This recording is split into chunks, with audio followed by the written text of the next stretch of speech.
আমি সেদিন টাকাকে জিজ্ঞেস করেছিলাম, হে টাকা, তুই তো সে এলি কেন, আগে এলি না? তুই ছিলি না বলেই তো আমার হারিয়ে গেল ভালোবাসার মানুষটা। টাকা তখন উত্তরে বলল, আমাকে দিয়ে দুনিয়ার সবকিছু কেনা যায়, তবে ভালোবাসা না। আমি না থাকলে যদি কেউ হারিয়ে যায়, সেটা বেঈমান ছিল, ভালোবাসা না। একটা মেয়ে স্বামীর বাড়ি থেকে কান্না করতে করতে বাবার বাড়ি গিয়ে মাকে বলে, মা, আমার স্বামী এতটাই খারাপ ব্যবহার করে, এতটাই অত্যাচার করে, আমি আর টিকে থাকতে পারছি না, আমি সিদ্ধান্ত নিয়েছি তাকে মেরে ফেলবো, তুমি কি আমাকে কোনো সাহায্য করতে পারবে? তখন তার মা বলে, তুই যদি তাকে এভাবে মেরে ফেলিস তাহলে তো তোর জেল হয়ে যাবে, ফাঁসি হয়ে যাবে, তখন কি তুই ভালো থাকতে পারবি? বরং আমি তোকে একটা বুদ্ধি দেই, একটা মেডিসিন দেই। এই মেডিসিনটা তুই আজকের থেকে 3 মাস পর্যন্ত তাকে প্রতিদিন খাওয়াবি। 3 মাস খাওয়ালে সে অটোমেটিকলি মারা যাবে। আর এই 3 মাসের মধ্যে তার সাথে তুই এত সুন্দর আচরণ করবি, এত ভালো আচরণ করবি, যাতে আশেপাশের কেউ তোকে সন্দেহ না করে। তারপর মেয়েটি খুশি মনে চলে যায় আর বাসায় গিয়ে প্রতি রাতেই দুধের সাথে মিশিয়ে সেই মেডিসিনটি খাওয়াতে থাকে। 2 মাস পর মেয়েটি কান্না করতে করতে আবার মায়ের কাছে আসে, এসে বলে, মা, আমার স্বামীকে আমি মারতে চাই না, সে এতটাই ভালো হয়ে গেছে আর এতটাই ভালোবাসে আমায়, তাকে ছাড়া আমি বাঁচতেই পারবো না। তখন তার মা বলেন, আরে তোর স্বামী ভালো হয়নি, ভালো হয়ে গেছিস তুই।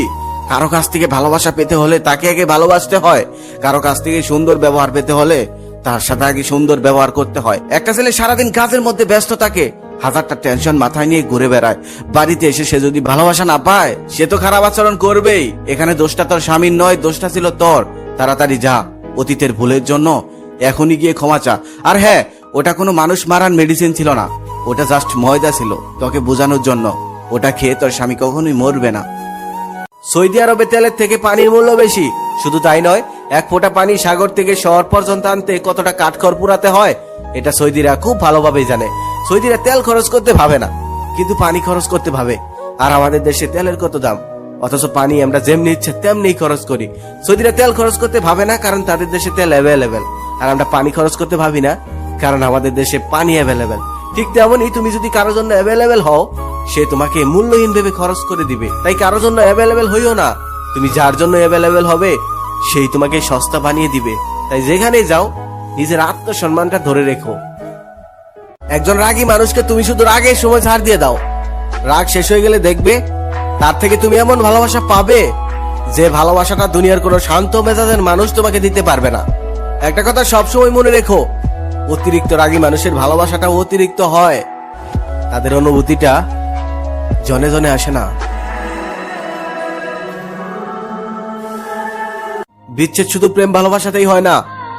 18 বছরের ছেলেটা যখন চিরচেনা গ্রাম আর প্রিয় বন্ধুগুলো আর পরিবারের মানুষগুলোকে ছেড়ে অপরিচিত একটা শহরে যায়, সেখানে গিয়ে নতুন একটা পরিবেশে কাজের ব্যস্ততায় সারাটা দিন কাটাতে হয়, বিচ্ছেদ তখনও হয়।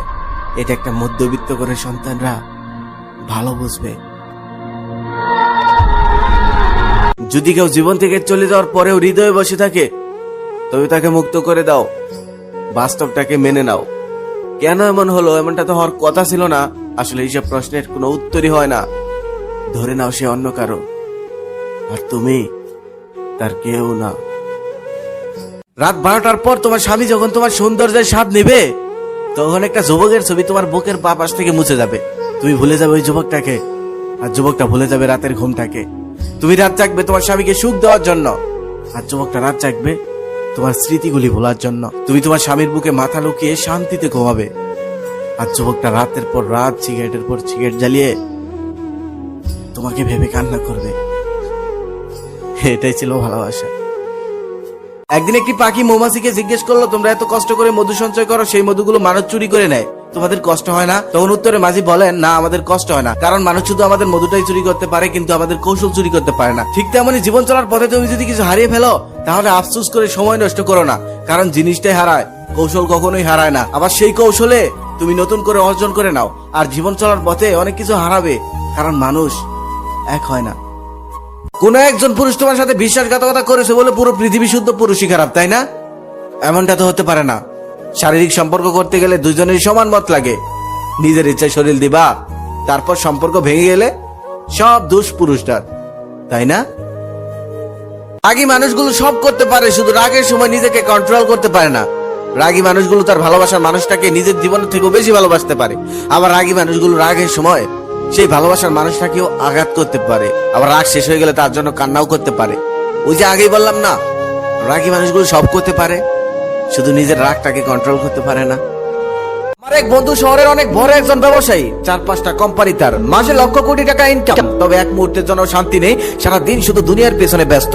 একদিন তার অফিসে বসে আমরা 4-5 জন বন্ধু মিলে আড্ডা দিচ্ছিলাম। ঠিক সেই সময় তার একজন ওয়ার্কার এসে তার কাছে ইনিয়ে বিনিয়ে কিছু টাকা চাইলেন আর বললেন আমি খুব অভাবী। তখন আমার বন্ধু বলল, যদি অভাবের কথাই বলতে হয় তাহলে এই কোম্পানিতে আমার থেকে বড় অভাবী আর কেউ নেই। এই কথাটা শুনে আমরা অবাক হলাম। লোকটা চলে যাওয়ার পর তাকে জিজ্ঞেস করলাম, কিরে আমাদের 4-5 জনের যা আছে আলহামদুলিল্লাহ তার থেকে 10 গুণ বেশি সম্পদ তোর, তুই কিভাবে অভাবী হলি? তখন সে বলে, তাহলে তোদেরকে একটা গল্প শোনাই, সেই গল্পটা শুনলেই আমার অভাবের রহস্যটা তারা বুঝতে পারবি। তিনি বলেন, এক শহরে বিশাল বড় একজন ব্যবসায়ী ছিল, তার সবই ছিল, তবে ছিল না শুধু শান্তি। এক মুহূর্তের জন্য শান্তি পেত না, মাথার চুল উঠে যাচ্ছিল, ঘুমাতে পারছিল না। সে একদিন খেয়াল করে দেখলো তার অফিসের পিয়ন কাজ করে আর গুনগুন করে গান গায়। তারপর সে ডাক দিয়ে বলল, আচ্ছা এই যে তুমি সারাদিন কাজ করো আর গুনগুন করে গান গাও, তোমার মনে কি অনেক সুখ? তোমার মনে কি কোনো দুঃখ নেই, কোনো হতাশা নেই? তখন পিয়ন বলে, কেন হতাশা থাকবে স্যার, আপনি যা বেতন দেন তা দিয়ে আলহামদুলিল্লাহ আমার খুব ভালো চলে যায়, আমার কোনো দুঃখ কষ্ট নেই। এই কথা শুনে তো ব্যবসায়ী আরো টেনশনে পড়ে গেল। তারপর ম্যানেজারকে ডাক দিয়ে বলল, দেখো আমি লক্ষ কোটি টাকা ইনকাম করি, তারপরে আমার মনে কোনো শান্তি নেই,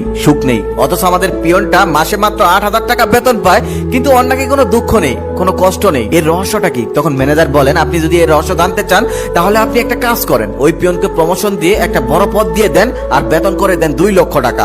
ব্যবসায়ী তখন তাকে বড় একটি পদ দিয়ে দিল আর 2 লক্ষ টাকা দিয়ে দিল। পিয়ন তো মহা খুশি, পিয়ন থেকে সে অনেক বড় একজন অফিসার হয়ে গেল, বাড়ির সবাই অনেক খুশি, এখন সে অনেক টাকা পাবে। প্রথমেই সে তার টিনের ঘরটা পরিবর্তন করে একটা আভিজাত এলাকায় অনেক বড় একটি ফ্ল্যাট নিয়ে নিল, কারণ এখন তো সে অফিসার, এখন তো আর টিনের ঘরে থাকা যাবে না। কলিগরা কি বলবে? নতুন বাসায় গিয়েই দেখলো আশেপাশে সবাই নামি দামি স্কুলে তাদের সন্তানদেরকে পড়ায়। তারপর সে তার সন্তানকে সেই পুরনো স্কুল থেকে এনে একটা ভালো স্কুলে ভর্তি করে দিল। সেই স্কুলে ভর্তি করে দেওয়ার পরে স্কুল কর্তৃপক্ষ জানিয়ে দিল বাচ্চাদেরকে এখন টিউশনি করাতে হবে। তারপর সে 4-5টা টিউশনি লাগিয়ে দিল। তারপর তার স্ত্রী আশেপাশের বাসায় গিয়ে দেখেন তাদের বাসায় দামি এসি, দামি ফ্রিজ, দামি টিভি।